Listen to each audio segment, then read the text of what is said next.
And today the riders really do race right into the belly of the shark as we enter into the Alps on day one of 4 excruciatingly hard days.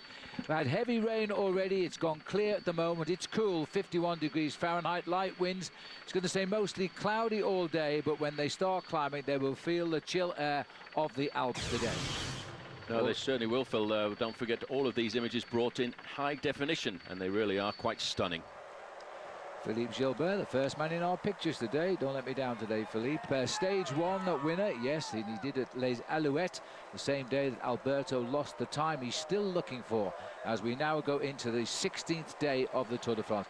There's a Griffon vulture flying here over the Alps, so they really are spreading their wings now, because they were released in the Pyrenees, but they're moving right around.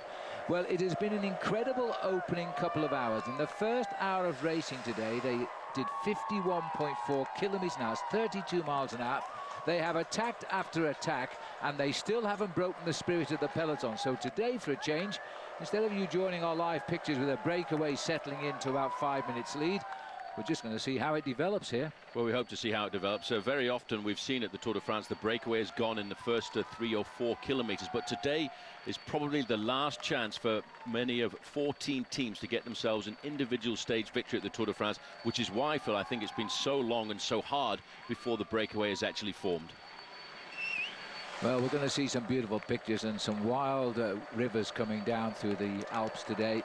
As we watch here, Andy Schleck, first chance to see him settling back in after the second rest day. The pressure's on him now. He's a very, very popular rider in France. The white jersey on the new climbing sensation from Team Sky, Rigoberto Urán, sitting on his wheel there. Andy Schleck, I don't think we'll see any move at all today, Phil, from the big contenders. Maybe tomorrow we might see something coming from someone like Alberto Contador here wearing number 1. But I think they'll stack it all up until we go up to the final 2 mountaintop finishes, the summit of the Col du Galibier, and then the day after that, the famed Alpe d'Huez summit. So the peloton now racing towards their first destiny of the Alps. They climb the Col de Mans with 11 kilometers to go. They'll pass through the city of Gap, not through the finishing line, but just nearby. Then they'll do a big circuit of about 23 kilometers, including the last 11 at the Col de Mans. And we get up to that second category climb. The green S is the sprint point today. It comes with 45 kilometers to go. And as you can see, we're steadily going uphill now. Julian Dean on the front for Garmin Cervelo, looking again for the breakaway. 51.2 kilometers an hour, the average speed for the first hour of the race, which is just inside of 32 miles an hour.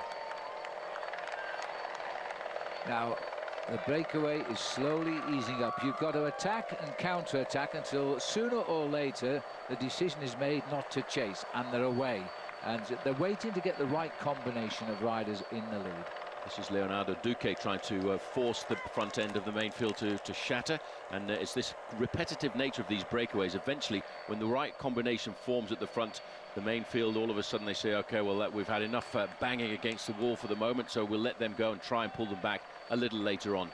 There's a nice study of the super domestique at work. This is Brian Van Borg here, the teammate of Alberto Contador. He's been to the car. He's got a drinking bottle for every member of the team. They've still got all 9 men in Saxo Bank going towards the finish. His job's got to go and find the other 8 now and hand out the drinks, preferably sooner rather than later. But you know, they'll keep on attacking till something happens. The difficulty is reading the right move. There's only so many times you can attack from that peloton, so you've just got to hope that you hit the one that goes. To say goodbye to the department of the Drôme now, which is where the riders spent the rest day, and I must say that department using a lot of towns inside the department to entertain the riders over the rest day yesterday. They finally made their start from Saint-Paul Trois Châteaux. Now we're going to enter the department of the High Alps for the rest of the day. There's the peloton, and it looks as though it's concertining all back together again. This is going to be an amazing day of racing. We'll see you all back here in just a moment. And now we're back with the Tour de France, and this hard-working little group we saw before the commercial break is swollen now, Paul, to 12 riders, but really the peloton is just around the corner. Yeah, they haven't laid down arms just yet, but this might be a good point for the breakaway to get clear, Phil, because they're going to go through the feeding station, and with the chaos that sometimes happens when you come through the feeding station, it could be a chance for that breakaway to consolidate. Now, we've got some names in it. We see Marco Mercato of Vacansoleil, Jeremy Roy, our favourite, who did so well in the Pyrenees, rider for FDJ. He was the man that came up to the back of rider Hejidal, who is still here. That's Roy, second wheel. This is Mercato in the front. And I think we've got two riders from Sky here. And two riders from FDJ as well. You see the flags are willowing there. Not quite the strong winds we had over the flatlands in the first part of this race, but still not exactly advantageous to the riders. Two riders from Astana, two FDJ, two Sky. There's Christian Knies, and the other rider in there is Edvald Bosenhagen. But again, two or three riders scrambling to try and get across, and not surprising at all to see a rider from Euskaltel. Well, Leonardo Duque, Phil, he's pretty much stuck in the convoy of cars, and he's had a long, hard chase to get himself back into the race. Yes, and that's taken a lot out of him too, but he's got himself back. He took a long time at the crash scene, sorting his bike out rather than himself, but he's getting back now. That's an indication, perhaps, if he's making progress to the tail of the peloton, they might have shut down now. This breakaway is formed. Just have a little look at that situation that caused Leonardo Duque to be up. Watch your picture here, because right at the back, he clipped a wheel and then he fell into the gravel.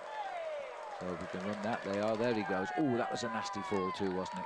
Well, those falls like that, when you're not in control of yourself when you're going down, they can sometimes be the most dangerous, because you go down extremely hard. More often than not, crashes at high speed end up with much more superficial injuries, and it's sometimes the slower crashes that are actually the worst. Two riders in this group from Team Astana is Roman Kreuziger looking for the breakaway this afternoon, Phil, and Remy de Gregorio. Also in there is Christian Knies, Stephen Roach's son, Nicholas Roach is in there. Bauke Mollema has got himself in there. Arnold Jonazon, who was the best young rider in the race for FDJ, he's in there also. Now, I have a feeling we might start to see a little bit of a chase coming from Team Sky. Well, there are 13 riders in this breakaway now, and we'll get the numbers for you as soon as we can, but Paul's given you most of them. Bauke Mollema, an interesting attack there by him for Rabobank. He's in there with Hejidal. Kreuziger, another good man for an opportunist escape today. He's lost his chance of winning this race. He had a nasty fall, hurt his left wrist, and fell away from the leaderboard at that time. They've been through the feed, time to jettison the little bags. All the food transferred to the pockets of their lycra. Now they're pressing on all uphill today. Our next port of call will be the sprint, but that is only 45 kilometers from the finish. Then we go racing into Gap and leave Gap via the hill, the Col de Mons, and then they make their big return back down to the finish. I'm not surprised that it looks as if the bad weather started to come down once again. This breakaway, Phil, it's taken a long time for the breakaway to form, and the reason is there's the wrong combination of riders have got into the breakaway, which is why we're seeing now Team Sky would like to see this breakaway fail because of the presence of Arnold Jonazon in it. But it's one of those situations where you go again and again and again, and now you've noticed that just going over the top of that, Remy de Gregorio and Jeremy Roy feel that this is a good opportunity for the breakaway to succeed. And after Sky have actually done that hard chase to pull back Arnold Jonazon, we may well see that little group of 4 or 5 riders forming to the front get clearer at last. Well, that's a much more manageable break getting away, and they've caught the man they want. Sky have no longer any reason to lead the chase. That can go back on the shoulders of Europcar, the team of Thomas Voeckler.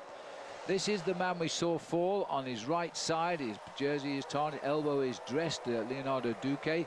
He is still trying to get back on because of the speed of this race. He's been chasing for kilometre after kilometre, and he just about can see the tail of the peloton now. Yeah, but with the speed of the chase, this time on this occasion being done by Team Sky, it's very difficult for him to overtake the cars and actually get himself up to the back end of the tail of the main field this afternoon. The average speed of the race since the start, Phil, has been 48 kilometres an hour. That's just inside of 30 miles an hour. Yeah, a great chase for him, but he really knew when he fell off what the pace was like, because he was in the breakaway that tried to get away when he touched the back wheel of somebody in that breakaway. He should come on now, because once the Sky boys bring back this group and include Jonson, they might slow down just a little bit. But I have to say, looking at these pictures, they haven't slowed down at all. They certainly haven't. I just spotted the World Champions jersey getting into that leading group. Thor Hushoff being very attentive on a day like this. He's not going to be scared of the final climb of the day, even though it is a second category climb, the Col de Moncey. In fact, it was over one of the big high spots of the Tour de France this year, the Col d'Aubisque, that in fact Thor Hushovd got himself a great victory. But they've only given it a second category tag, but it is an excellent climb and could break the spirit of anybody in that front group. As you can see, they've run into the rain again there. Well, it's still dry where we are, and it's dry where they started from, but the weather forecast in the Alps is not good. We've had snow on the Galibier, and we go there in a couple of days' time. So I hope they've got a contingency plan if we can't go right to the top of that highest point that the Tour will ever have finished a stage of the race, on top of the giant Col de Galibier. More snow forecast, although on race day they say it'll be sunny. Well, let's hope it melts the snow. Well, that's the important thing, because if it doesn't melt the snow, we may well have to move the finish of the mountaintop finish up to the Col de Galibier a little bit further down, and that might affect the whole outcome of the race this year, because I think Alberto Contador, the Schleck brothers and Cadel Evans, they are counting on this final week of the race to lay down their foundations for victory, and still we don't know who's going to get the win. Boysenhagen on the pressure, putting the pressure on again, trying to get clear as they continue towards Gap at an incredible speed today, but the peloton is chasing yet again. They keep on getting onto that group. The group has thinned dramatically, as you can see, to about 7 riders now, but it looks as though these are the remnants of it. Jeremy Roy in the white is still here. Now Rojas is still up here. He's the rider that HTC will want, because he sits second overall in the green jersey points classification. They won't let him go. So we just got 6 riders left, Paul. It's about to be swept up. That's the breakaway is split at the minute. And with Rojas in that lead and lying so high up in the green jersey competition, what is he, 37 points behind Mark Cavendish. He would get 20 if he were to win the sprint down at the finishing town of Vennes. So they've got to chase this down, HTC themselves. They absolutely do, because there are 20 points available at that sprint point at the small town of Vennes. And for the sprinters, they don't really have too many chances, Phil, over the next few days to get themselves any points at all, because most of these races now, as we go down towards Paris, are going to be in the high mountains. Well, we're racing the Vallée du Buèche here, which is actually 55 miles long. So it's a deep valley, and the rider's charging through it. It is a valley and great roads, as you can see, but they continue to climb steadily today. What is very famous about this valley is it's a part of the area where they grow an awful lot of lavender. When you come down here in the month of August, September time, there's actual a scent of lavender in the air. Very nice too. This is the breakaway. They've split up twice and they're still anxious to keep it going. Boysenhagen's looking around to see who's going to help him out. But the peloton, look, they're right behind them. It really has been game on since the start this morning. Everybody looking for the move, and again, we've got big acceleration coming from Vacansoleil, and they're hoping that once they catch the man that they wanted to chase the main field, and that of course is Rojas this afternoon, that anybody else in that breakaway might just be able to survive off the front and see a successful breakaway forming. We've actually done 96 kilometers of the 162 today. We're way ahead of schedule because these boys have chased everybody who's moved today. It could be a huge showdown as we start the lower slopes of the Col de Mans, which is just outside of Gap. And when we get to the top of the col, it's only just 11.5 kilometers, 7 miles to the finish, virtually all downhill. And it's a very dangerous descent with some acute hairpin bends on narrow roads. I have a feeling, Phil, we may well see the winner coming out of a group on the descent down towards the finishing line in Gap, because it is very tricky and very precarious. But watch out for Thomas Voeckler, because he is a very good descender, and he might try and take advantage of that descent to get himself a little bit more time, I should say, over the rest of the other contenders. Well, that would be considered a really cheeky move, but even so, he is a tremendous descender, and 1 or 2 riders are. Another one, of course, is Philippe Gilbert, can go down. This is Juan Antonio Fletcher now.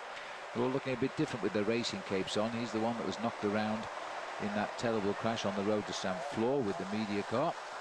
But they're clear, and they are now continuing, hoping they can stretch this race a little bit more.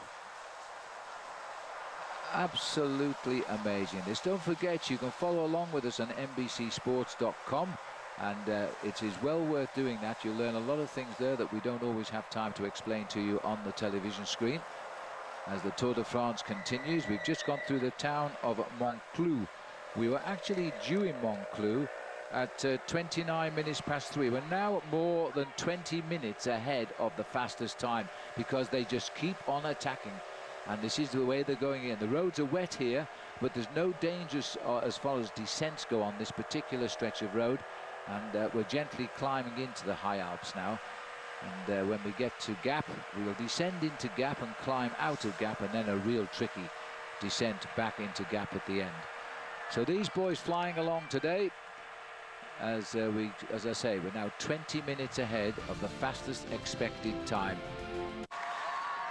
Well, it looks as though we've raced a little bit out of the rain clouds for the moment now. The peloton in beautiful country. Now, is this where we grow the lavender, Paul? We're getting out in the summer now. This is the area where lavender is extremely prolific, and it's a very nice scent to the air in the latter part of the year, around about August and September, when it is being cultivated and harvested. This is the breakaway at the moment as they continue. Oh, these are the three chasers now we switch to, is Mollema, Dumoulin and Jean de Boz. They're 5 kilometres out from the sprint. The first 15 riders get points, so they're in the hunt for points in that green jersey competition. I think that means there's only going to be 2 points left in the peloton and 2 places. But nonetheless, I think Cavendish will go for them. I think you'll have a look and see what JJ Rojas is going to do in that sprint, Phil, because for 2 points and 1 point, I wonder if it's really worth taking the risk of having an accident. But if Mark Cavendish starts to see his Spanish challenger going for those 2 points, he'll take him on. I think he'll take him on. Yeah. It's provided a lot of interest, this one sprint point every day for bigger points than normal. You used to have 3 for very small allowance of points. And we did have some mail in saying, would Mark Cavendish still be wearing the green jersey if we'd had the old system? Well, you can't answer that, really, can you? No, it's impossible, but I think the fact that he already won himself 4 stages of the Tour de France this year, he'd be pretty close to the top end of the leaderboard. And of course, the sprints out on the course have not had that much an effect on the overall standings, because almost every day there's been a breakaway clear when the 20 points have been awarded.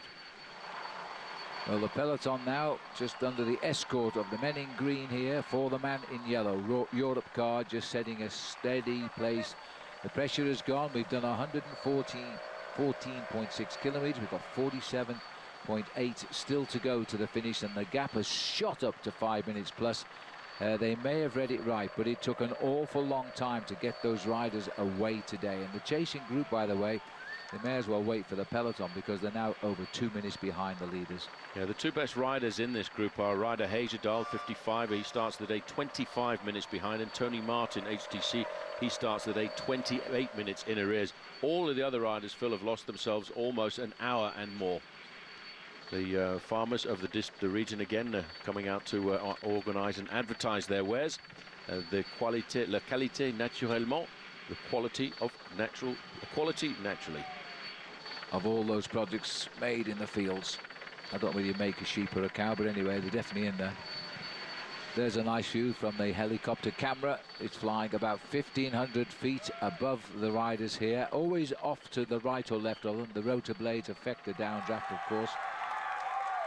They are moving into the last kilometre of the sprint now. We're into one of the 5 big cities in the Alpine region, and they're into the last kilometre. So they're racing here for 20 points in the green jersey competition, but a look at the names. Thor Hushovd will try to take this one out. He's about 4th in the competition. He is, but he's got 190 points to Mark Cavendish's 319 points, so there's a big difference. And the last time Thor Hushovd got himself into a breakaway, he didn't actually go for the sprint points, and that was on the stage on the road down into Lourdes.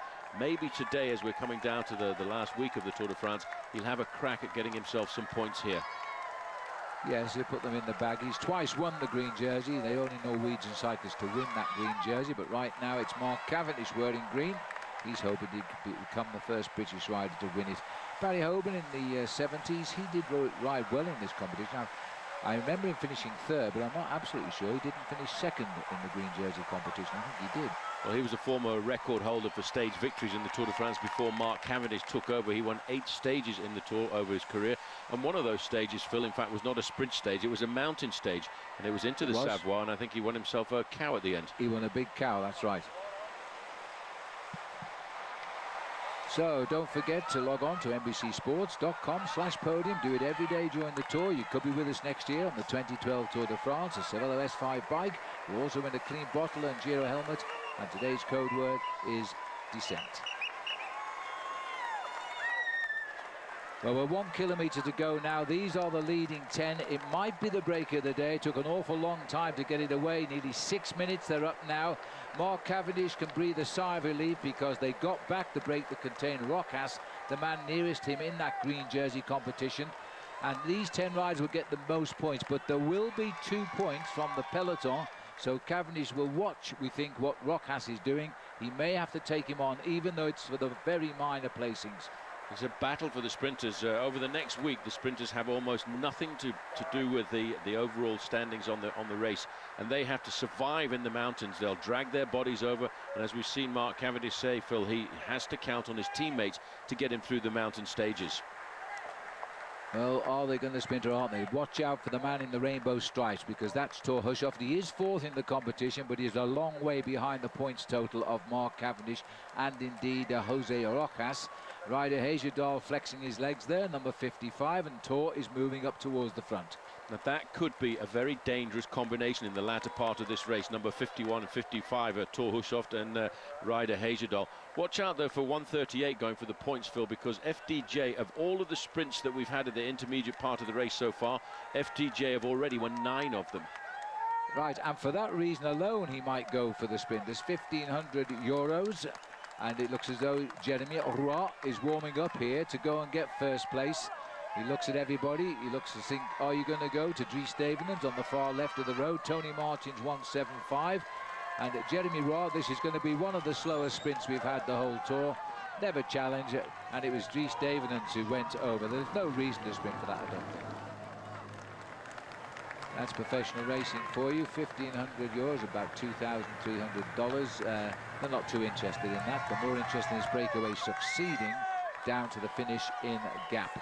There will be a sprint in about 6 minutes' time, though, from the peloton for 2 vital points. So we'll take a break and we'll make sure we're back for that sprint finish, which should be between Mark Cavendish and Jose Rojas. Back Venandet, the king of the mountains, is down there as well. Well, maybe they're not going to be serious, but they're not quite at the sprint point. Oh, we are now, and you're right, they're not even going to bother to sprint for this. Oh, it wasn't even a ride before we started. He's got a racing cape on here. AG2R Le Mondial with a racing cape, a rain cape on to keep himself warm this afternoon, because we will start to see this main field getting a little bit cold from the elements out on the road of the Tour de France this afternoon. I think that's the first non-sprint we've seen from the peloton since we started. And they continue on. Well, we're even showing you a replay of that. Now, of course, many of you sometimes complain about the pictures or say nice things about the pictures, but we are in the hands of French television, who provide all of our images out on the highway.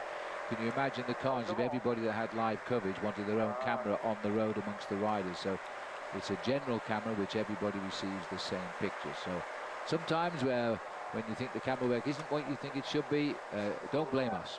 But we're doing our best. Now we've got problems for Euskaltel here. Flat tyre at the back for somebody, but now he's got his racing cape on. Not too sure who it is. I think it might be Izagir here. We've also got spots on the camera lens. Anyway, he's up and running. It looks like it might be Izagir. And the convoy's still there. And as we know now, the peloton not racing, so it won't be a dramatic chase like it was just now. Yeah, it is Izagir who punctured there. As we're just looking at one rider from Katusha here. They've swept up those 3 chasers in the peloton. And this is another attack. All of a sudden, the peloton has started to step it up. They're around about 6:17 the gap. Maybe they're not too happy now. We've seen Cadel Evans being brought up to the front by his BMC racing team, his American squad that look after him, and put him in a safe position at the front, because these roads will be a little bit slippery right now. The Katusha rider sitting just off the front of the break is Ignatiev, Mikhail Ignatiev. And there are the BMC boys now with Cadel Evans in their slipstream. It's the old tactic, keep the leaders out of trouble. You never know now in conditions like this when something goes horribly wrong. The same for Voigtler there. He's also moved up.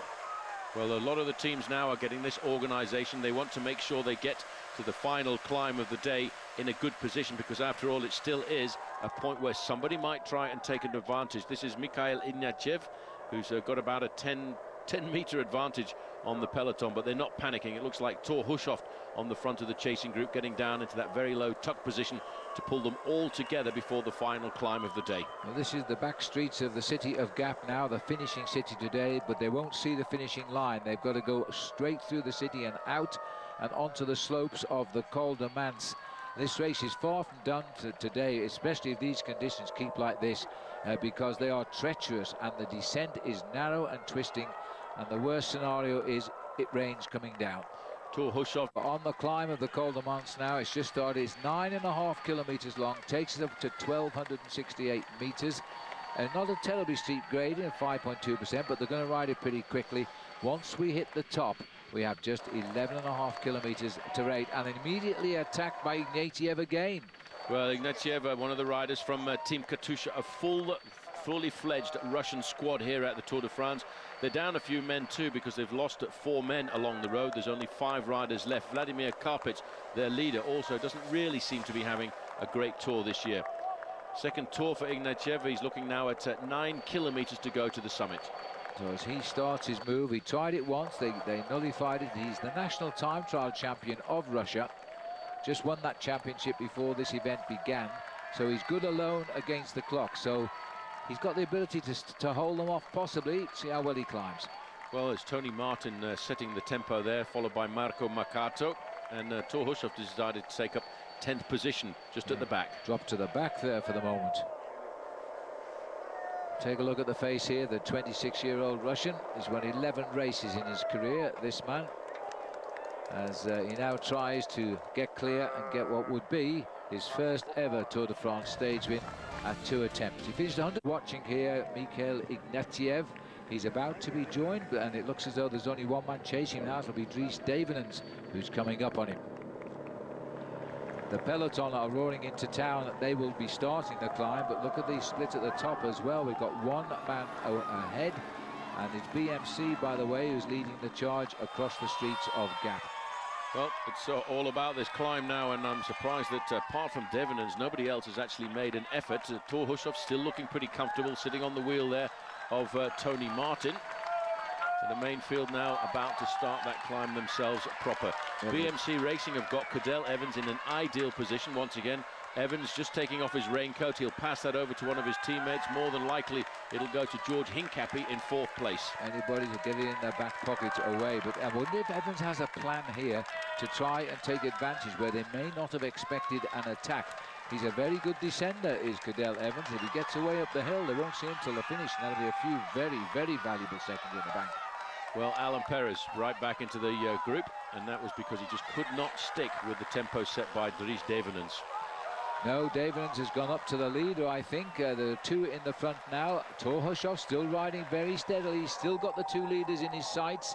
He knows if he can just keep them pretty close, he'll take 1 or 2 risks perhaps on the way down to the finishing line.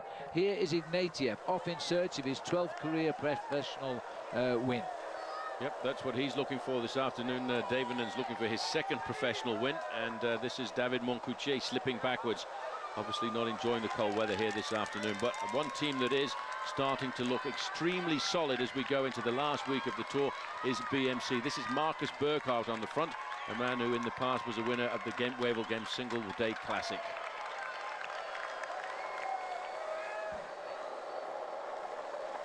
We're looking down now on 10 riders who suddenly have cracked up on the climb of the Col de Mans. The man who caused the problem, he attacked at the bottom. This is him, Ignatiev of Russia in the Katusha squad. Coming up to him, I think, is Dries Devenants on quick-step. There he is now, and the peloton has been greatly reduced in the break. But this is an interesting move here. All of the work being done for Cadel Evans by Team BMC. Well, they're actually acting here as they go under the banner with 20 kilometers to go. They're acting as if Cadel Evans is already the leader of this bike race this afternoon. They've come to the front more than I don't see an attack coming on this climb, but who knows if Alberto Contador is going to try and stretch his legs this afternoon. I would expect that's much more a defensive move by BMC to keep Cadel Evans at the front, especially on these tricky roads. Well, on the right of our picture there was Alberto Contador, and he was clearly working pretty hard. This is a great piece of tempo riding here by Shah, I think it is, of BMC. But also in here are the black tops of the Leopard Trek squad. So Frank and Andy Schleck are also here. The peloton is losing riders off the back now quite quickly. After all, there's no absolute reason to destroy yourself if you're not going to win today, because it's only 11 kilometers to the finish once over the top.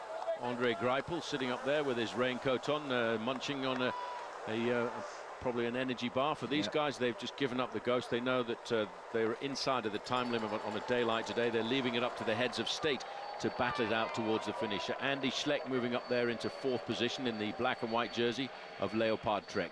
But it is incredibly surprising here. Michael Shaw, the Swiss rider, on the front, pacing his team leader, Cadel Evans, right on the front there.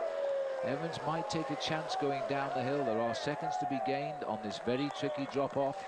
We feel as though somebody will try it, but let's hope they don't push it too hard. It is a very, very dangerous descent into finish in gap.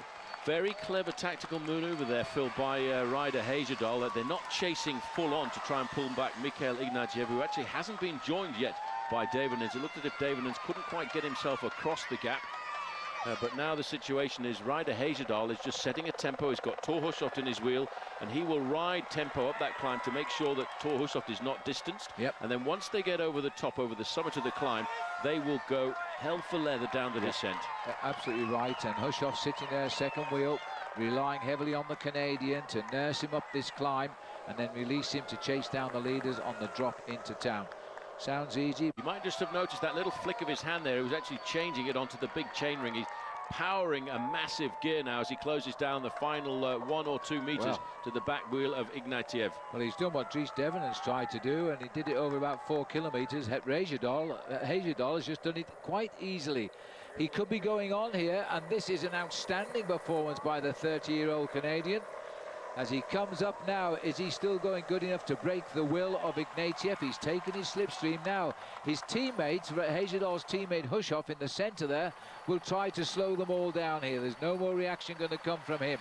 But don't forget the background of rider Hejerdal either, Phil, because he came to the road cycling side of the sport having been a very accomplished mountain biker, and he will be able to go down this hill exceptionally well, and he could, in fact, consolidate his advantage.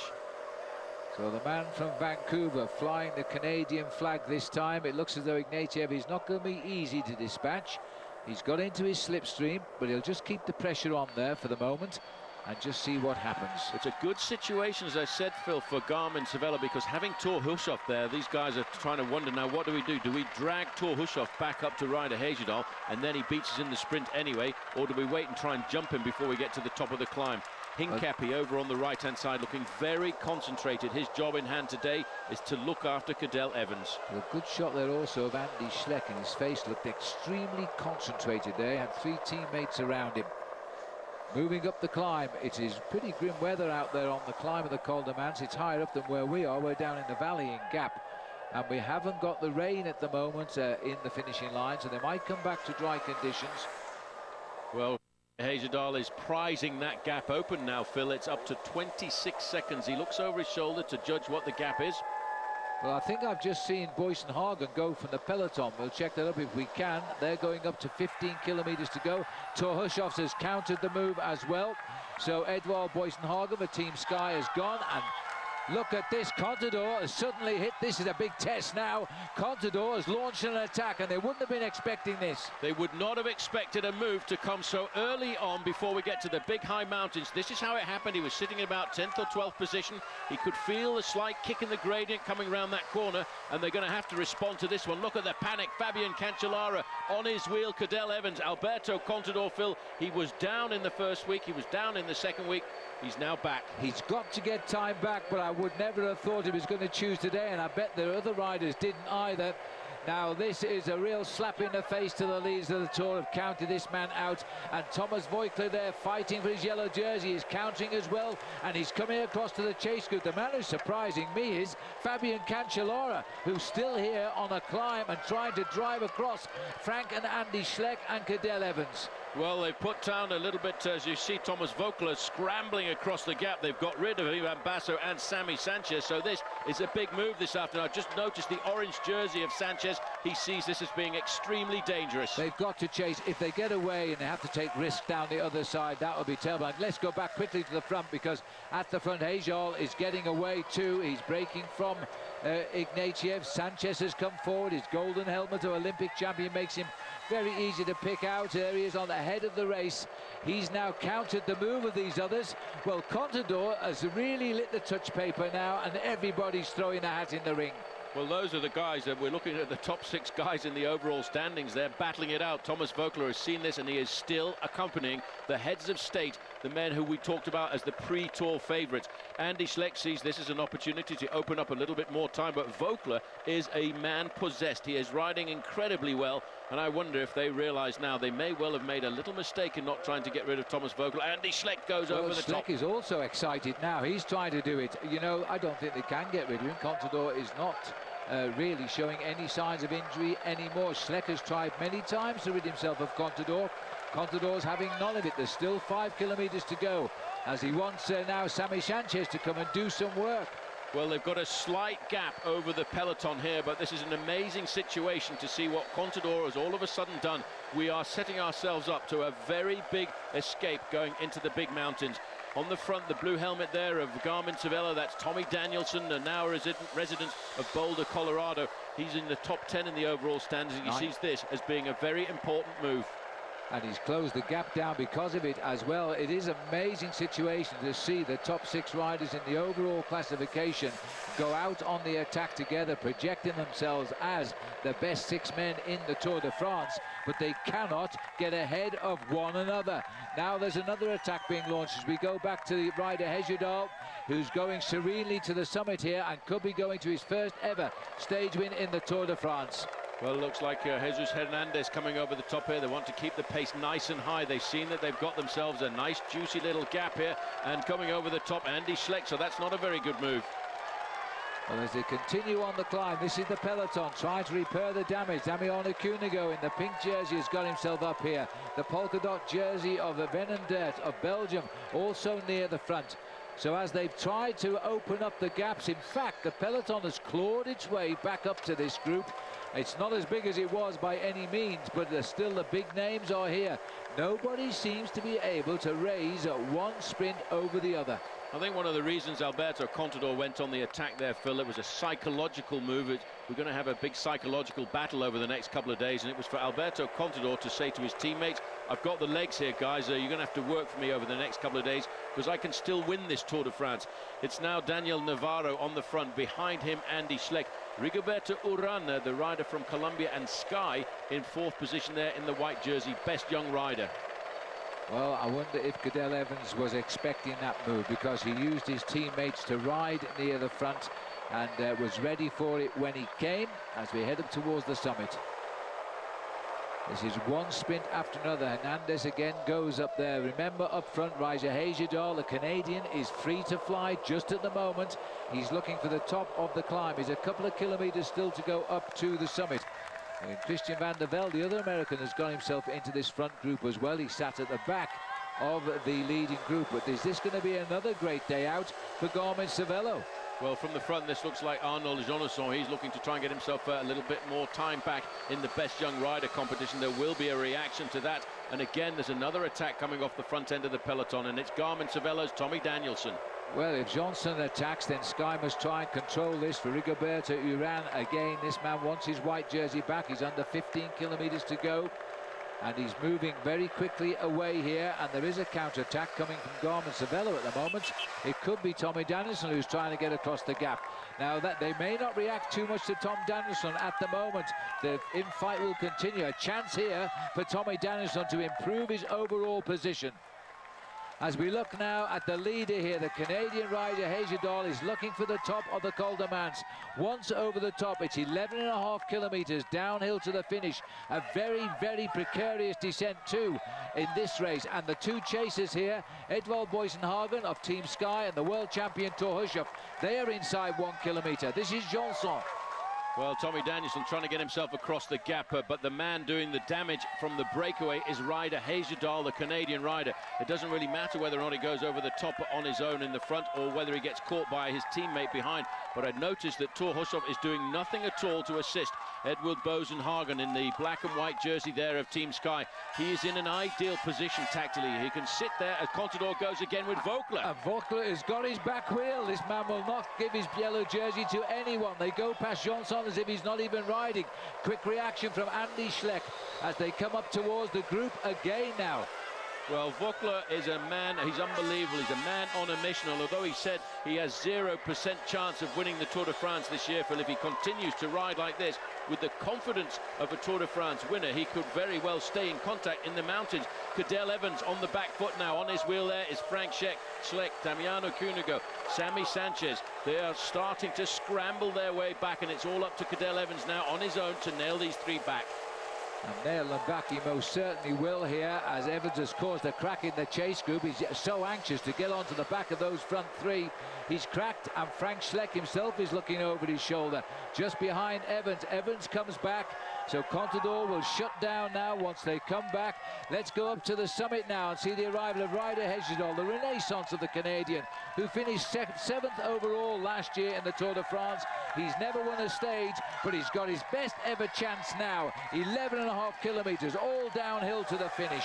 Yeah, and he's a great descender as we go back here to the little battle that's happening between Alberto Contador and the other guys in the overall standings. He sees this almost, because of the technicality of the descent, almost as to like a mountaintop finish. He's prizing a gap open now on Andy Schleck, and Cadel Evans has to go. Schleck has cracked. Schleck has cracked, and Cadel Evans most certainly has not. He's catapulting himself up to the side of Alberto Contador. Well, Contador has announced his return to the Tour de France today on a second category, almost anonymous climb as we go into the Alps. He has really hit out at his rivals. He obviously saw there was a problem. Now, bear in mind, his team manager is a guy by the name of Bjarne Riis, who last year was the team manager for Andy Schleck. And I wonder if Bjarne Riis had a feeling today that Andy Schleck was going to have a hard time. Schleck now has cracked, and he's allowed Alberto Contador to fly free. That is Andy Schleck trying to go over the top of the maillot jaune of the race, but you're right, this is the first time Contador is saying, okay, you take seconds out of me on the climb, I can get my own back. And they were right to think Cadel Evans was the real favourite for this Tour de France as well, because he's up for the fight now. He is up for the fight. He's looked over his shoulder, he's seen this is a good opportunity to get time on the Schleck brothers.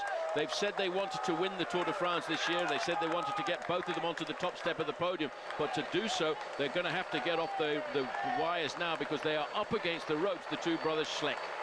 Well, there's time gains, and of course Cadel Evans, if he stays in this situation, will move up into second place overall tonight. I don't think he can possibly get back the time gap of over 2 minutes to claim yellow. But this is the time now. This is a most serious attack, and Contador is looking extremely strong here. Sanchez is another big danger who appeared in the Pyrenees and isn't going to disappear in the Alps. And watch out, Phil, on the descent once we start that descent, because Sammy Sanchez is one of the best descenders in the sport. Yes, he can go uphill very fast, but he can also finish it off on the downhill part of the course. Andy Schleck now on the back foot, has not got any friends with him. Heyerdahl looking over his shoulder. He wants to know the distance between himself and his teammate, and there's not very much more than about 50 meters. They're going to come up on him, and this is another perfect ride. Remember, Heyerdahl is on the same team as the world champion Hushovd. He will not be sad if he sees them bring him back, because with Hushovd they would win the stage anyway. But these three are making real time on the Tour de France, and they are gaining. I think we've seen Andy and Frank Schleck crack here. We should have suspected it in the Pyrenees, because they did everything and it didn't work, and Contador has waited. Terame is there in 151. I was looking to see if I could spot the white jersey. Ivan Basso is there, number 91. He is also dragging himself back into this race. Jelle Venendatte, now it's 3 men at the front. They've joined Ryder Heyerdahl for this rip-roaring descent. Well, and that's the word. This is a really, really dangerous descent. It hasn't really started yet, believe me. These boys, they go down this long descent, then they have to turn back on themselves. A real sharp turn. It's a hairpin right bend. Almost a full reversal. They've got to really watch that in these conditions. No, they must certainly be very careful, and many of these riders, these kind of riders, have probably not been to the mountains to check out these stages. Or the overall favourites, most of them probably have done and ridden a lot of these courses. Alberto Contador's going again, and Evans forced to respond. Yes, but I think forced is the wrong word. He doesn't seem to be under any pressure at all. He's just out of the saddle and quickly gets up there. Sanchez, again, the danger, having no problem to go with Cadel Evans. And remember, these attacks are taking them second by second ahead of Andy and Frank Schleck, and of course the yellow jersey of Voigtler. Contador wants a little bit of his 1 minute 40 seconds. He is behind the real stars of this year's Tour de France. Well, it's Frank Schleck now doing the pacemaking for his brother. He saw that Andy was in difficulty, so he's thrown caution to the wind. He did say just yesterday, if it's a question of having to sacrifice my high position in the Tour de France for my brother Andy, I will certainly go down that route, and today he is doing it. Contador needs to get 45 seconds to gain a place overall in the general classification, and that would take him over Ivan Basso. And it looks as though we've got another attack now going from the peloton. That's Reim Terame. He's looking for a few seconds if he can, because he's in second place in the Best Young Rider competition. But Rigoberto Urán was looking very comfortable in the group with Rob Thomas Voigtler. Now, I tell you what, Paul, now we've got Boyson Hagen up there as well. It's going to be a difficult situation, because he also can sprint and he's a strong rider. They're over the summit now, as I don't think they can bridge to the leaders. That's impossible, but they can certainly do what they're trying to do. It's make real time over the Schleck brothers and, of course, the yellow jersey of Voigtler.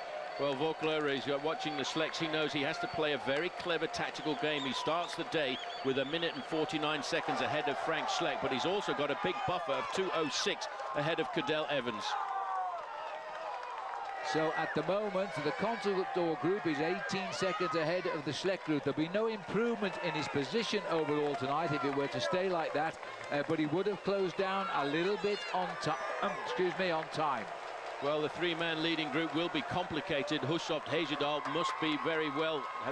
They're in a good situation tactically, but Boasson Hagen is the youngster. He's the kid on the way up. Nobody knows how much talent this guy has got hidden inside himself and how phenomenal he can be when it comes down to winning stages.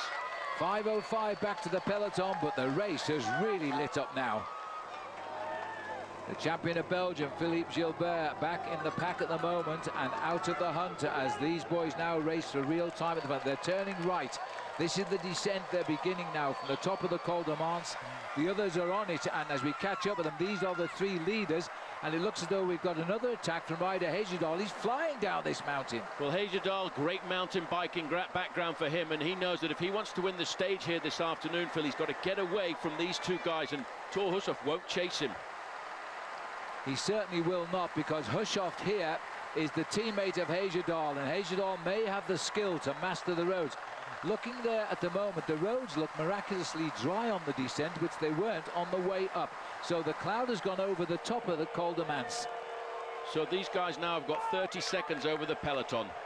These are the men who are chasing and the men who are gaining real time. It's taken 16 days to break the spirit of the Schlecks, but Cadel Evans, Samuel Sanchez and Alberto Contador are clear for the first time in 16 days of the Tour de France. Now this is coming to the very sharp reverse hairpin here as they make their way on what looks like they are wet roads again now as we descend back down to the finish. This is Tony Martin in fourth place on the road. He's trying to get himself across that gap. He's caught at 34 seconds from the three leaders. He too must make a few risks on the descent if he hopes to try and catch the flying trio. Well, this has been a most incredible day of racing. We are going to come into the finish at approximately 20 minutes quicker than was ever anticipated by the organisers today. Just got to be careful on these long, slippery, wet roads here. This is a really dangerous descent. I think they were lining up for a sharp bend, but our cameras have cut to the back here. Well, don't expect Cadel Evans to be scared going downhill. He's an incredible mountain biker. He won the World Cup mountain bike before coming across to the road side of the sport. And he knows how to go around corners fast, and he may well take advantage of this tricky descent to prize some time between himself and Alberto Contador. Looking like Andy Schleck himself hanging off the back of that peloton, not looking too happy with the way he was going down there. Cadel Evans, remember, twice a winner of the World Cup in mountain biking before he became a top pro roadman, is now driving on here. This is a chance to gain time, and this is on the day nobody would ever have thought they would have gained time. A second category mountain, the weather's done it, the high-speed racing, We're getting very close. That is the Boloki corner right there. They've come round it well. Now the sharp left turn. They'll pass on the left shoulder, the point where Lance Armstrong ran across the field just about there and jumped back in the race and continued to the finish in gap. Ryder Hejjedal now is not too far away from coming onto the main road, and then the flat run in towards the finish. The three chasers there, behind the three chasers now, it's Thomas Voeckler. Voeckler is a very good descender. He will take advantage of this descent to put time between himself and the Schleck brothers, with the possibility, he'll be dreaming now of a serious possibility of a podium finish in Paris. Well, I don't think Andy Schleck was enjoying that descent at all. He was sitting off the back of the peloton. He was a little bit worried about that descent. Well, in fact, you can see there just slipping off the back. This is the danger of not being a great descender as we start to plummet down towards the outskirt of Gap. The gaps are appearing on the road to Gap. This is the changing face of the Tour de France today. And Andy Schleck has announced himself as the big favourite. He has always said he was going to win the Tour. He was going to beat Contador. He wanted him to ride so he could beat him. Well, for the first time, he's now been put big time on the defensive. Everybody wants to win the stage, and that breakaway has suddenly been the big attraction to break up the Tour de France today. They're on the flat road now. They're about 2.7 kilometers to go to the finish. A little move there by Thor Hushovd. Obviously a bit concerned about the presence of Boasson Hagen. 37 seconds behind is Tony Martin, but still a 30-second advantage for Contador and Sanchez over the Schleck group. Well, Boasson Hagen has gone to the front now. He's willing to work here. He won the stage into Ligier, his first ever stage win, and he's focused. And there's a crash on the bend. That's Anthony Roux has gone down, and this is a very nasty corner. There's Rojas going round as well. He looks like he might be getting himself a few points on this mountain stage this afternoon. Well, thankfully he's the only faller. It was just past the Boloki point where he's fallen down. They've regrouped here at 2 kilometers to go. Hushovd, Hejjedal, Hagen. And Team Sky have got a man in the breakaway today who can sprint. And Hushovd will know that, so he'll try and play one off. The unfortunate thing for Hagen is it's 2 against 1 because the other 2 are teammates. They'll counter the attacks and try to weaken the young Norwegian. Well, Raim Terame coming across the gap there to the yellow jersey. Thomas Voeckler may be doing a very good job of work here this afternoon because he looks like he's putting a bit of time between himself and Frank and Andy Schleck. But now you can see Cadel Evans now is attacking this descent like a madman, coming across the gap. Alberto Contador, they're actually putting a bit of time between themselves and Sammy Sanchez, which is a bit of a surprise to me. Well, Sanchez, I don't think likes these are treacherous roads. Our cameras are not doing this road at all justice.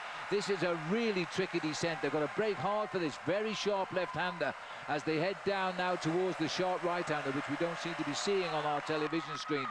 Meanwhile, it's Hejjedal who's now setting the pace. Don't be surprised if we see a little attack from number 51 just to try and draw Hagen. He's worried about it. I think this is really telling the truth that these 2 riders from Garmin-Cervelo are concerned about this young rider, Edward Boasson Hagen. That's why they keep attacking one after the other, because you're certain to win if you go across the line on your own, and that's why they're trying to get rid of him. Watch his next move. Is it going to be another move by Thor Hushovd? He's in the best position. Well, 2 Norwegians, you know, they won't like to beat one another because they are from Norway, a country that doesn't have many top cyclists. But they're going to have to attack each other now. Thor Hushovd's in the best position for sure. Boasson Hagen knows all about him. They're on opposing teams, and Hejjedal is the man who's being left. I think he'll open up the sprinting Hejjedal, and Boasson Hagen will have to chase him. Well, he's going to have to lead the sprint out for Ryder Hejjedal, the Canadian. Now he's going to have to play the team man. His teammate Thor Hushovd is the faster of the 2, but the question mark is, has Thor Hushovd still got that power left in his legs to beat the youngster? Well, Hejjedal now starts opening up the sprint. We will find out now. Boasson Hagen won in Ligier, Hushovd won in Lourdes in this year's Tour de France. Ryder Hejjedal has never won a stage, and Boasson Hagen is going to wait till the last minute to go for the rider in front. He'll have to, because Hushovd will come off his wheel and he won't counter the movement. Well, he's gone, and that wasn't expected by Boasson Hagen. That was a terrific move by Hushovd. Again, the tactics of the man. Now, has he got the legs to do it? Yes, he has. And Boasson Hagen was not ready for the jump. Phil, you said it earlier on in the commentary. He is a great tactician when it comes down to moving away from a breakaway group like this. 4th place is going to go to Tony Martin, but he got the jump on Boasson Hagen just at the right time, and once he got that gap, it was all over. And this is the fourth place finish now by Tony Martin, who's got away from the field on the descent. But remember, today's race is all about real time for the leaders at the Tour, because the favourites have gone head-to-head on the climb of Manson. At the moment, it is Evans, Sanchez and Contador who will take the most from the stage today. Well, coming across for fifth place there, Mikhail Ignatiev, the right-hand bend now. You know, there's a gap here between Cadel Evans and Alberto Contador. Contador's going to have to ask Sammy Sanchez here for a little bit of a hand to try and nail back the Aussie. The Aussie is extending his advantage over Alberto Contador on this flat run into gap. That's Ignatiev finishing down at the finishing line now, and the clock is counting, but we really want the clock to start when, if it is to be, Cadel Evans crosses the line. Evans has gone into history here now. He's a tremendous time trial, is Cadel Evans, and he's making up ground. Two Spanish riders have had to join forces, and will they close down? Now, for all the people who said Cadel Evans never attacks, they better start rewriting their stories here. Yeah, coming up to the line, Perez and Jeremy Watt again finishing inside of the top 10, the remnants there of the breakaway. But this is a great move by the Aussie, and he could be laying down the foundations here, Phil, to a victory in this year's Tour de France. The big time gains of Cadel Evans. He is racing into second place overall in the Tour de France, which is where he was at the end of day one, as Deuce Devenants comes in now at the finishing line. Well, Devenants there being chased by Marco Mercato, and just behind him there it's Andre Grifko. Mercato gets the next position, and then you can see Devenants just riding in. The next guys to come up to the finish line, though, should be Cadel Evans, chased dramatically by Alberto Contador. Well, looking at the face of Alberto now, there's not a lot left in that to bridge this huge gap to Cadel Evans, as he goes under now. 2 kilometres to go, and he's settling in nicely. No more hills now, it's a flat road to the finish. Well, every second could count here for Cadel Evans, who's climbing very close up now into second position in the overall standings. He's not really concerned about second place tonight. He's concerned about getting a few seconds here and there over Alberto Contador. Look at the face of this man. This is Andy Schleck here, beaten on the climbs and now on the defensive, and not in a very happy position just now. Got a lead of the stage, 46 kilometers an hour. These boys have flown into the Alps today, and Cadel Evans has answered all the attacks and now clearly had a plan of his own. We'll watch the clock after he hits the line here to see just how much time he gains. But they're coming back slowly but surely. Little rise up to the line. Determined efforts. Every second looks like it's going to count in this year's Tour de France. They are trying desperately to get him at the same time as Evans. They won't quite do that. Paul Sherwin's got them at 5 seconds behind. Yeah, next man to come in, Thomas Voeckler. He's not going to lie down either. The big battle. These are the guys who are second and third in the standings for the green jersey competition. A big acceleration coming from Rojas. He won't get too many points on today's stage, but every point's going to count for him as Philippe Gilbert comes across him. And Gilbert takes him on there too, even for the minor placings. And in comes the maillot jaune. Now, was Andy Schleck in that group? He wasn't in that group. He's still coming in. So the yellow jersey has taken time again over Andy and Frank Schleck. He's lost a little bit of time to Contador, but he had 4 minutes in hand on him, so he's not too worried. Evans was at 2:06. Well, Tommy Danielson in this group, Ivan Basso. These are guys who've lost a little bit of time this afternoon on the stage when they probably didn't. Watch out for the Skyrider there too, because Geraint Thomas is going to be pretty dangerous in the next couple of years. Well, at the moment, Cadel Evans has picked up 22 seconds of his 2:06 deficit there on Thomas Voeckler, as this is every second counts again now for the group that's coming in. 5:31 as they cross the line.